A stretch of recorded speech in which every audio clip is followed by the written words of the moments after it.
Jacob's Quest, and tonight I just got back from watching Captain America Brave New World, Captain America 4, Captain America, Sam Wilson, Captain America. Okay. Yeah, like a lot of people, I saw the reviews come out earlier yesterday, and I saw the Rotten Tomatoes score, and I saw a lot of people kind of getting worried, kind of freaked out, and there had been rumors for a while that this movie had gone through a lot of production trouble. Stories of rewrites and reshoots and, you know, drastic changes and all kinds of stuff going down the rumor mill. And not to say that, you know, that stuff's not true, that it happened. But I will say, having seen all those reviews and the low Rotten Tomatoes score, which last time I saw it was like at a 53, I think. I haven't checked it since then. I was going into this one cautious. You know, obviously, you know, Marvel has they've had a rough time the last handful of years, right?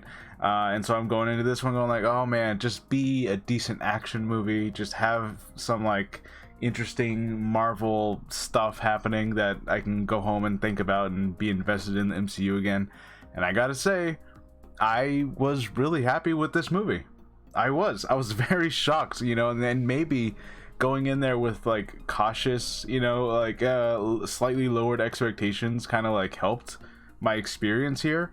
But I really enjoyed myself. I don't know, you know, any other explanation for some of the reviews that I saw, especially like some of them were scathing, like they hated this movie. But I don't know, I came out of this going like, okay, I see some flaws here. I see how this is definitely not, it's not Winter Soldier, you know, like it's not like the height of Marvel or anything like that, but in no way, shape, or form is this movie Quantumania, Love and Thunder, The Marvels.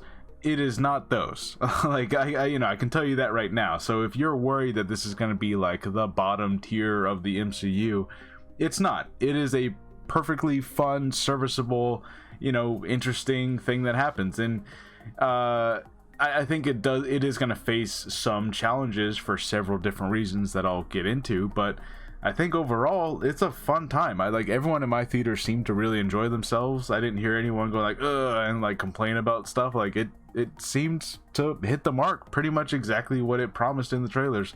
You know, it gave us that spy thriller, political thriller kind of vibe.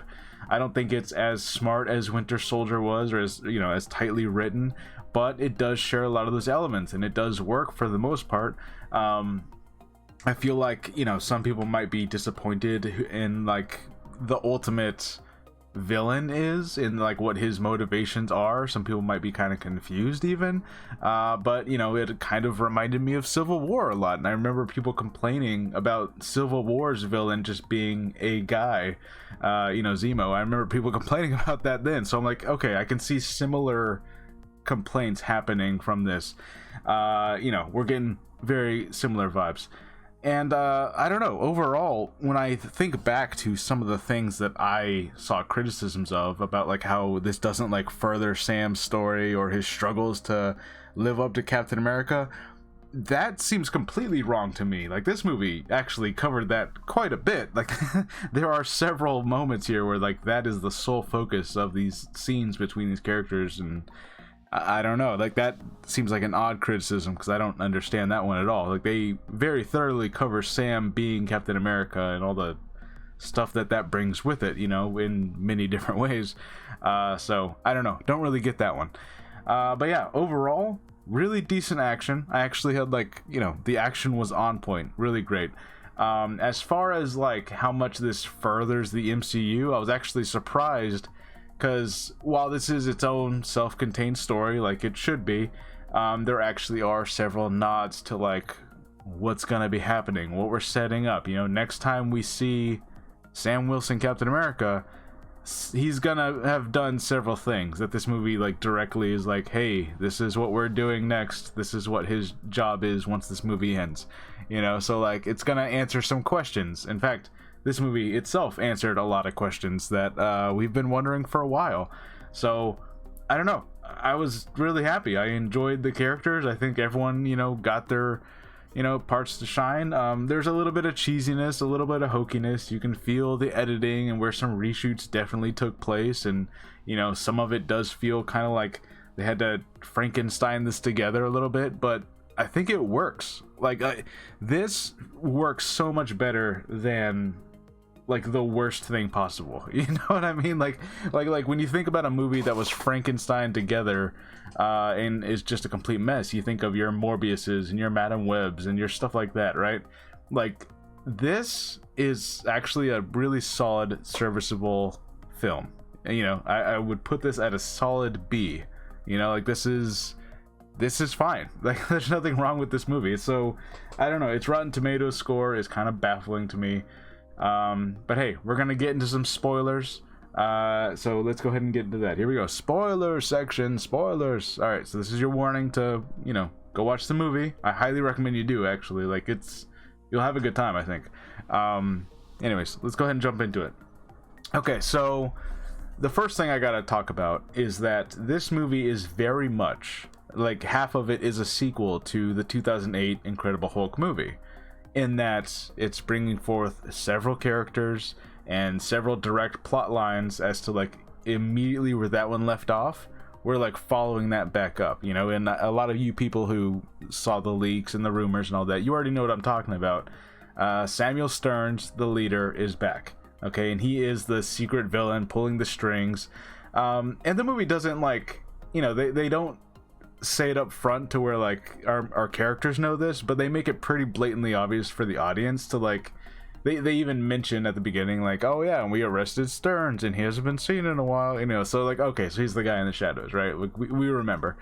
So I think this will be one of the first obstacles that maybe for your general audiences come across, is like, oh, I haven't seen that Incredible Hulk movie since 2008, you know, like it's literally been more than a decade since some people have seen that movie, right? So if that's the case, I can see that being a problem, because you don't remember who Samuel Stearns even was. You don't remember like anything with the Abomination, you know, like you just forget about all this stuff. The movie does its best to remind you, you know. And I saw criticisms of like a lot of exposition, and I can tell like actually that's where a lot of this is coming from. It's because they have to remind you about the Incredible Hulk, which I think is fair, right? Like that movie came out in 2008, and unless you're an MCU fan like me and a lot of others who like routinely watch these movies, even the older ones, like once every couple of years, like you watch all of them again, unless you're one of those like me, you probably haven't seen the 2008 Hulk movie in a very long time. So yeah, it's fair. The movie has to remind you of all this.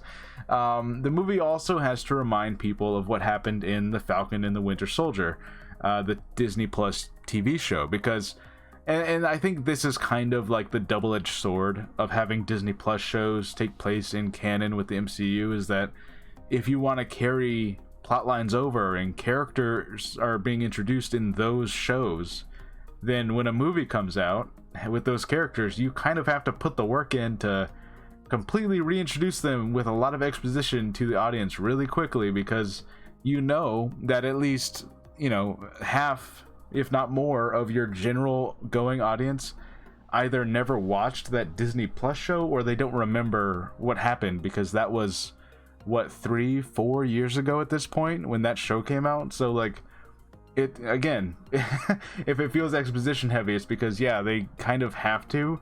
Like otherwise, how do you explain who that guy is and who Isaiah Bradley is and why this has happened? Like you have to cover all this all over again in a very short amount of time. So I get it. Like for me, this is not even like a flaw of the movie. It's more of just the reality of the situation. You know, they made a TV show and they want those characters to carry over because they matter, but you also have to accept that a lot of your audience hasn't watched them, so you got to do what you got to do, you know. Like, so for me, this isn't even like a problem. It's just like a thing that has to be done. But in any case, yeah, try to rewatch Falcon and Winter Soldier. Try to rewatch the Incredible Hulk movie, because this is very much a sequel to both of those things. And a lot of this, in very interesting kind of way, this is more of a you know, President Ross movie and a leader movie, where, you know, Captain America just has to come in and figure out what the hell's going on. So he's trying to be a detective. He's solving the mystery of what's going on. whereas it's really this big like revenge arc where the leader has sabotaged the president, and he almost starts like this world conflict over adamantium. And by the way, the whole adamantium thing, that's another thing they have to kind of very quickly, like, remember the Eternals? There was the guy came out of the water and he got turned into a statue. The Celestial got frozen. Remember that? You know, they have to like really quickly like remind people about the statue, because again, came out many years ago. Like, there's a lot of like moving parts here that are all like tying together several different things.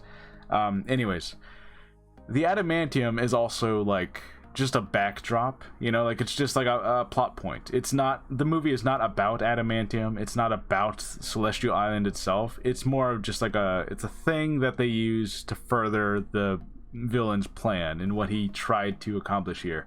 Like, adamantium does not play any actual like key plot point here, other than to be a thing for the countries to fight over for a minute. You know, speaking of which, you know, a lot of the political stuff and a lot of the international stuff, I don't know how people online are going to be taking some of the plot points they make here. I feel like they, you know, if their goal was to kind of play it safe and not like fully dig into, especially right now, obviously very heated moment in this country, you know, so if their goal was to like, let's do a political thriller without like having to, you know, I don't know, hammer in on like real world stuff that's happening currently. Let's try to let's create this whole fictional scenario and try to not make anything that mirrors like real world stuff. I feel like they mostly did a good job. I think if you really tried, you could sit here and be like, oh, this kind of represents that, and this guy kind of reminds me of that guy, you know. Like, sure, if you wanted to do that, I'm sure you could try to make it fit some kind of narrative, but I don't think they were going for any of that. It's very much its own thing.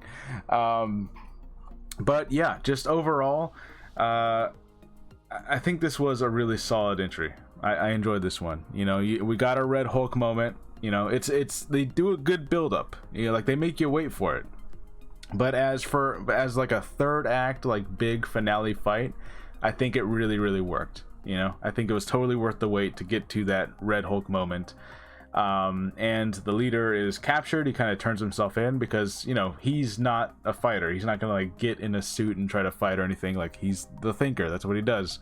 They're trying to rebuild the Avengers, and that's kind of where they leave off on that. Like, you know, Sam's like, you know what, I am going to try to actually rebuild the Avengers. The president recommended that at the beginning of the movie, and we're kind of wary on that, having to follow his orders, because obviously the whole Sokovia Accords thing happened, and we don't want to follow the orders of the guy who was responsible for breaking up the Avengers in the first place. Which, by the way, that's another thing they actually did answer. They definitively answered that the Avengers have technically been broken up since the Sokovia Accords. So even though all those people came together for Infinity War and Endgame, they were not an actual, like, you know, solidified team. You know, like, they were kind of just individuals doing their thing, working together. They weren't like an actual like organization like the Avengers was in Age of Ultron, for example. And I guess let's see, what else did they answer here? We do get a Bucky appearance. That's right. Yeah. So Bucky they do mention that, like, oh, he's gonna be a congressman. He's running his campaign right now, trying to get elected for Congress, right? Which, it's a really funny idea, and I know that in the Thunderbolts trailers, there's been a lot of footage of like, oh yeah, he's in Congress. There's footage of him there. So as to like what that actually ends up meaning for that movie, I don't know. It definitely felt like a setup for that. So I don't know. It's cool. I'm glad he showed up for a second. He wasn't there to fight anything, but he showed up there. He had to get back on the campaign trail, so he's gone for the rest of the movie. And then so we do get a small Betty Ross appearance at the very end of the movie, you know. And you kind of feel for Thunderbolt Ross, because even though he's like somewhat the villain also, because he did a lot of messed up stuff, he betrayed the leader, you know, he basically caused all this by playing politics and like keeping Samuel Stearns like in prison and taking the fall for the whole Harlem thing, which I don't know. I understand that, like, at the time, like in 2008, someone would have had to take the fall for that incident. But the idea that the leader's been in jail since then, and like the MCU's in, remember, the MCU's in 2026.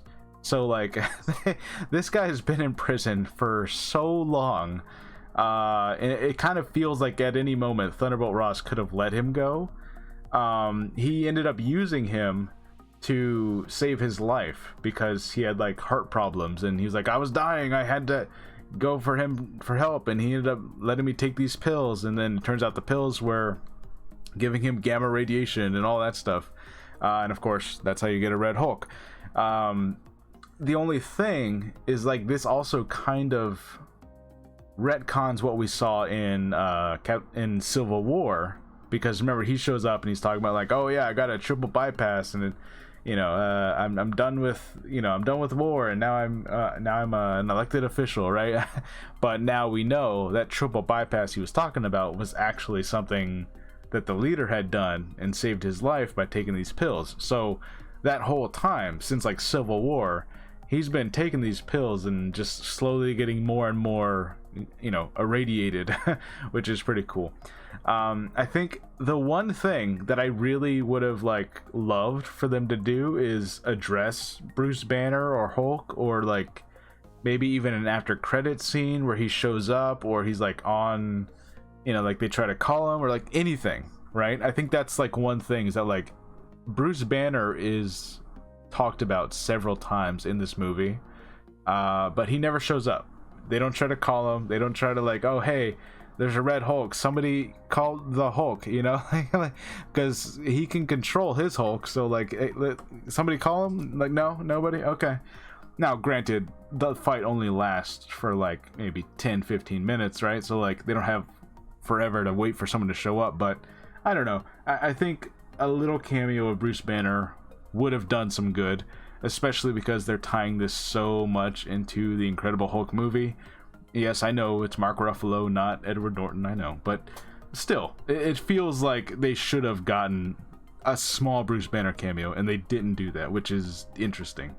And I guess really the last thing to kind of talk about is that the after credit sequence is just Sam goes to the leaders. He's in the raft. He's in prison in the raft now, which I'm glad they brought that back, because like, yeah, you have a prison for superhuman people, right? It makes sense that like this thing still exists somewhere, and that's also where President Ross, he basically like he took the fall for everything.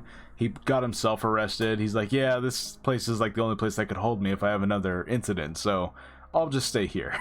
So he kind of just like lets himself stay here, like he seems fine with it now. Anyways, Sam visits the leader, and the leader kind of talks about like, oh yeah, you're gonna need to get the Avengers together, because how are you gonna fight the others? You're gonna, like, this isn't the only world, this isn't the only place, you're gonna need to fight against other people. Now we have to assume they're talking about the lead up to Secret Wars. I believe it's called Time Runs Out. It's where they have to fight other versions of their own heroes, because only one world can survive, so like they have to battle it out, and whoever loses, that Earth gets destroyed. So are they going to deliver on that promise? Are we going to see all variants of the Avengers and have to fight them with our Avengers? And I don't know, it's going to be an interesting thing to see how they play that out, because I feel like them all being heroes, they wouldn't want to kill the other heroes from a different world just to save their own. I don't know, I feel like they'd have to find some way around this, and obviously that's where Doctor Doom and Secret Wars and all this thing plays out. So hey, we'll see what they do with that. That's kind of interesting. Somehow the leader, just by calculation, he just figured out like, yeah, there's the multiverse is gonna happen, like it's gonna happen at some point. Like, I don't know how he knows this. He didn't seem to have any kind of connection to any multiversal stuff at all, but he just knows. He did the math. The math told him. Yeah. So anyways, yeah, that's pretty much all I got to say about Captain America Brave New World. I don't know. I feel like they handled everything pretty decently. You know, it's not like an A plus effort, but it's a B. It's a solid B. You know, like, and it could have been so much worse. We've seen these projects who have a lot of production problems, like, just completely go down the gutter and like completely just end up incomprehensible. But I think this one was pretty solid. You know, like, there's a fair amount of criticisms you could lay at it. Like, there's, you know, there's a lot of cheesiness to it. There's a lot of stuff that, like, okay, clearly they added that whole plot line into this post-production or whatever. But I don't know, I enjoyed myself. So let me know what you guys think about Captain America Brave New World, and I'll see you guys later. Bye.